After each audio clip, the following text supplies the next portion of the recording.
촛불과 태극기로 완전히 이제 국민들이 양분됐잖아요. 예. 그러면서 굉장히 극단적인 사람들의 목소리가 크고 중도에 있는 사람들은 지금 목소리를 내지 못하는 상황이고 아하. 양극단은 서로 자기 편을 끌어들이려고 마구 땡기고 있어요. 그렇죠. 그러다 보니까 이제 중도가 지금 자리가 없는 것 같아요.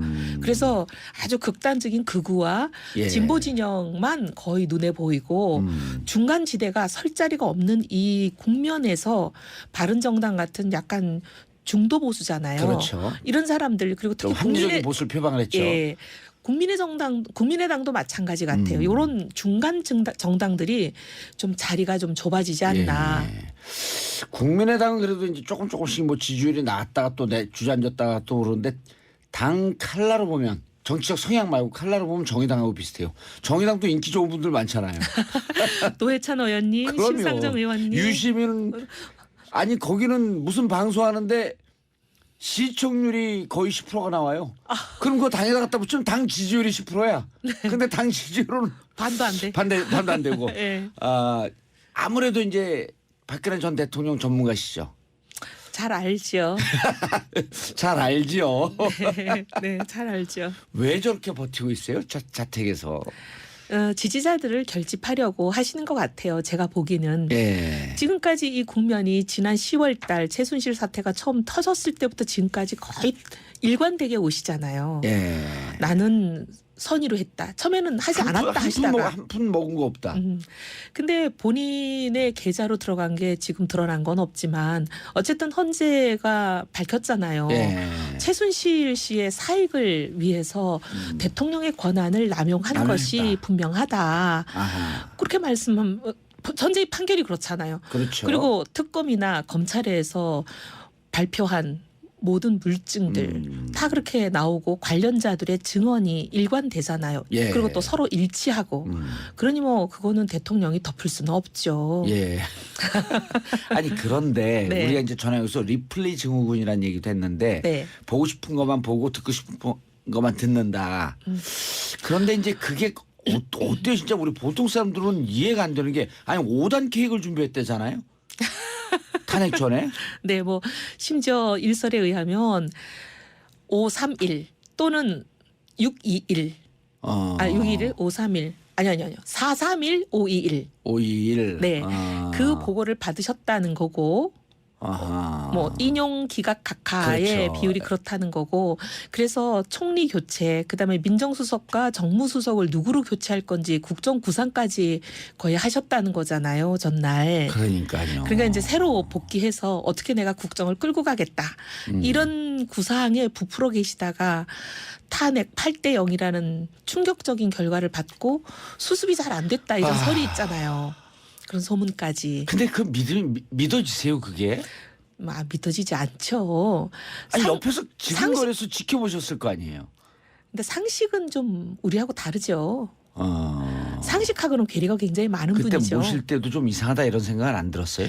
2007년에 대변인 선대위원장을 네. 서울 지역 선대위원장을 제가 해보고 뭐가 너무 다르다. 그 생각을 하고 그때부터 저는 이제 멀어졌잖아요. 예. 멀어지고 사실 뭐 그때부터 거의 쫓겨난 상황이고 그래서 제가 이제 공천도 안 되고 그럴 때 이제 제가 본 바는 예. 우리들하고 생각이 너무 다르다. 그리고 또 이제 이 아.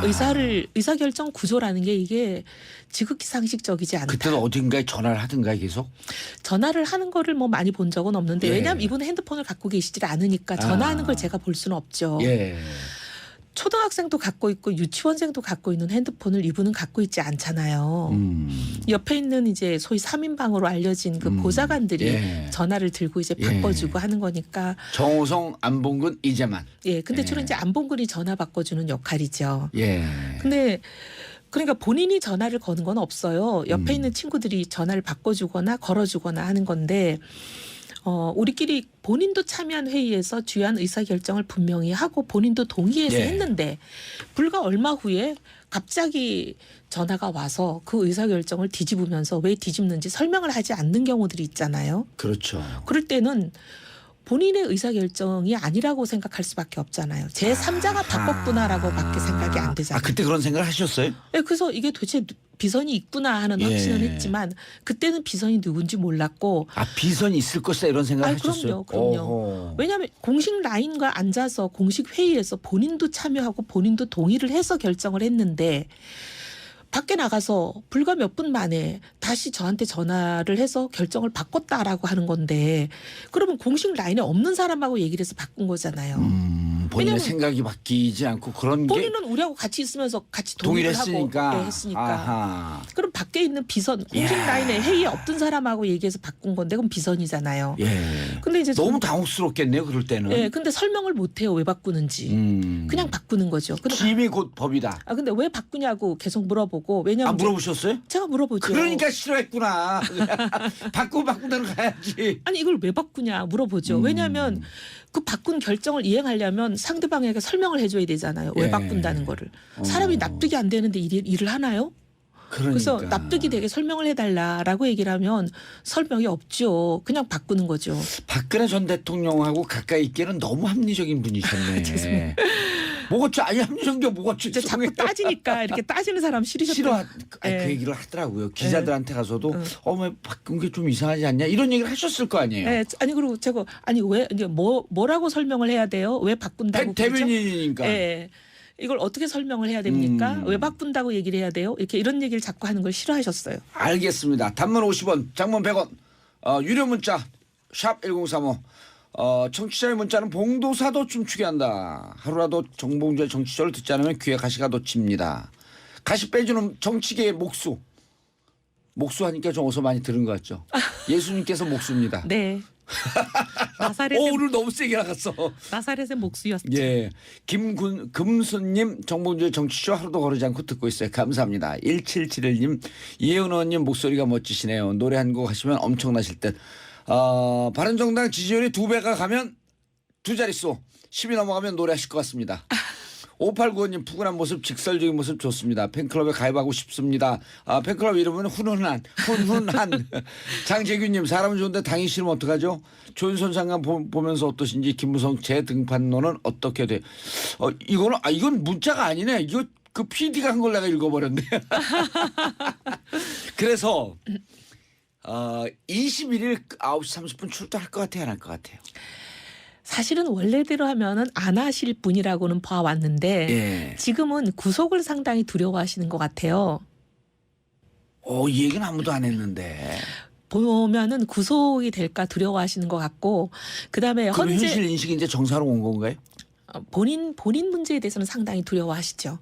그러기도 하고 헌재 판결문에 보면 분명히 그동안 은폐하고 검찰 수사, 특검 수사 전면 거부하면서 협조하지 않은 게 중대한 헌법 수호 의지를 보이지 않은 것이다 라고 하면서 탄핵의 중요한 사유라고 분명히 못 박았잖아요.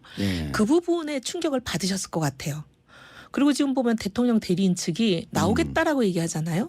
물론 그동안 대통령이 일단 적극 협조하겠다 이렇게 했죠. 예, 나오겠다고 물론 안 했고. 적극 협조하겠다는 얘기를 본인 입으로 얘기해놓고 또 그동안 계속 몇 달을 어겨오신 분이라 믿을 수는 없지만 저는 이번에는 변화가 있을 수도 있다. 물론 100% 보장은 안 돼요. 그런데 있을 수도 있다라고 생각하는 게 잘못하다가 구속되지 않을까라는 두려움이 조금은 있을 것 같아요. 이렇게 계속 버티다가. 예. 그래서 이번에는 그동안 이제 구속의 두려움이 없으면 대통령 자리에 계속 계시는 분이라면 상태라면 나오지 않을 뿐이라고 저는 확신해요. 근데 이번에는 구속의 가능성이 있기 때문에 그 부분이 변수가 될 것 같아요. 협조 안 하면 구속될 수도 있겠다. 네. 일각에서는 버티다가 강제로 끌려가는 모습을 보이면서 지지자들을 결집시키기 위한 정치적 메시지를 던질 것이다. 그럴 가능성도 있긴 있어요. 어느 쪽으로 더 보세요? 우리는 양쪽으로 다 보는 분들은 안 부르거든. 어느 쪽으로 더 가능성이 높은 것 같아요? 지금은 구속을 좀 두려워할 것 같아요. 그래서 나올 거다. 나올 가능성이 좀 더 있어 높다. 보여요. 네. 알겠습니다. 그런데 네. 나경원 의원과 조윤선 의원은 두 분이 그런 얘기 좀 안 물어보면 안 돼요? 아니 그 두 분은 네. 이제 경쟁 관계라고 하는 걸 제가 알고 있어요. 근데 무슨 경쟁 관계는요? 아니 근데 네. 이혜훈 의원님은 조금 틀리지 않나요? 두 분끼리 싸우라 그러고 나는 정책통이다. 그러게 말이야. 예. 두 분은 뭐 다른 거로 승부하는지 내가 잘 모르겠으나 나는 정책통이다. 예. 나한테 왜 그런 거 물어보냐? 아니, 그 물어보는 사람한테 한마디 해주세요. PD가 물어봤거든요. 네, 한마디 해주세요. 그 두 분은 정책 갖고 승부하는 거 본 적 없고 정책 얘기하는 거 본 적 없고. 미용실 가서 승부하죠. 저는 정책 얘기만 하니까. 그럼요. 그 두 분 얘기 저한테 물어보지 마시와요. 예, 그리고 예. 박근혜 대통령이 싫어하게 생겼어요. 박근혜 대통령도 미용실 승부에 강하거든요. 그 두 분이 좋아. 아, 그럼 세 분을 그렇게 묶어주세요. 그럼요. 예. 미용실 팀으로. 앞으로 이제 서울대 8학번 3인방에서 이혜훈은 빠집니다. 자, 9677님 정치 관심 없던 50대 후반 주부인데요. 정치쇼 듣고 채널 고정하고 재밌게 잘 듣고 있습니다. 아, 우리 곧 조금 지나면 이거 공개 방송하면 대한민국에 있는 좀 잘 나가는 주부님들 다 오실 것 같아 걱정입니다. 우리 정봉주 의원님 예, 정치 빨리 복귀하셔야겠어요. 예. 그런데 그냥 방송만 하죠. 뭐 정치 복귀합니까? 아, 예. 정치권이 예. 우리 정봉주 의원님 같은 분 정말 목마르게 기다리고 있어요. 알겠습니다. 의원님 다음에 한번 통으로 쫙 뽑고 네. 오늘은 인사하고 끝내야 될 것 아, 같습니다. 그래요? 시작하다 끝나네 그냥. 네. 우리 청취자분들에게 인사하시고. 아쉽습니다. 다시 또 뵙기를 기대하겠습니다. 예, 종종 나와주세요. 좋은 하루 되세요. 종종 나와주세요. 감사합니다. 예, 갈게요. 알겠습니다. 거의 하셨다는 거잖아요, 전날. 그러니까요. 그러니까 이제 새로 복귀해서 어떻게 내가 국정을 끌고 가겠다. 이런 구상에 부풀어 계시다가 탄핵 8대 0이라는 충격적인 결과를 받고 수습이 잘 안 됐다 이런 설이 있잖아요. 그런 소문까지. 근데 그 믿어지세요 그게? 믿어지지 않죠. 아니 옆에서 지근거려서 지켜보셨을 거 아니에요. 근데 상식은 좀 우리하고 다르죠. 어. 상식하고는 괴리가 굉장히 많은 그때 분이죠. 모실 때도 좀 이상하다 이런 생각은 안 들었어요? 2007년에 대변인 선대위원장을 네. 서울 지역 선대위원장을 제가 해보고 뭐가 너무 다르다.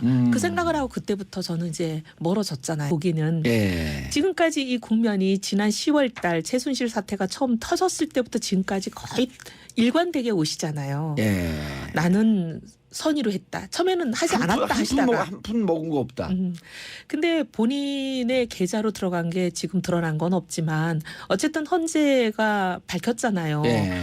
최순실 씨의 사익을 위해서 대통령의 권한을 남용한 남용했다. 것이 분명하다. 아하. 그렇게 말씀하면 전제 판결이 그렇잖아요. 그렇죠. 그리고 특검이나 검찰에서 발표한 모든 물증들 다 그렇게 나오고 관련자들의 증언이 일관되잖아요. 예. 그리고 또 서로 일치하고. 그러니 뭐 그거는 대통령이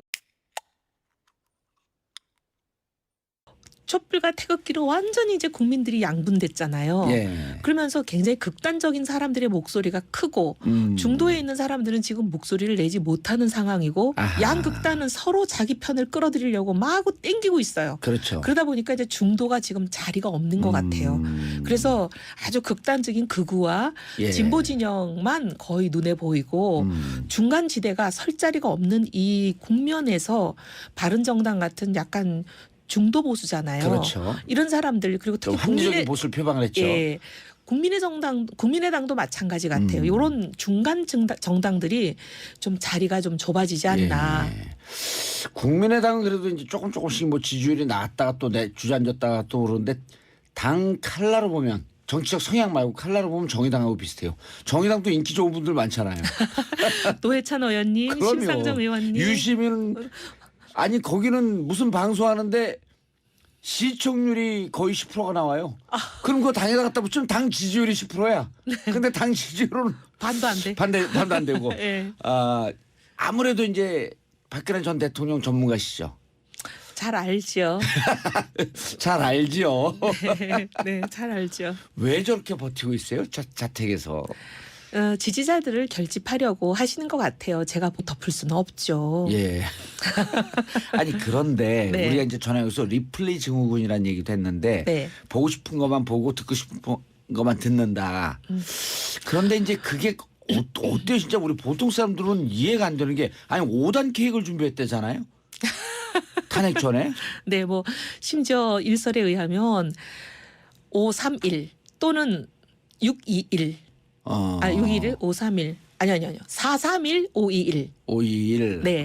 그 보고를 받으셨다는 거고 아하. 뭐 인용 기각 각하의 그렇죠. 비율이 그렇다는 거고 그래서 총리 교체 그다음에 민정수석과 정무수석을 누구로 교체할 건지 국정 구상까지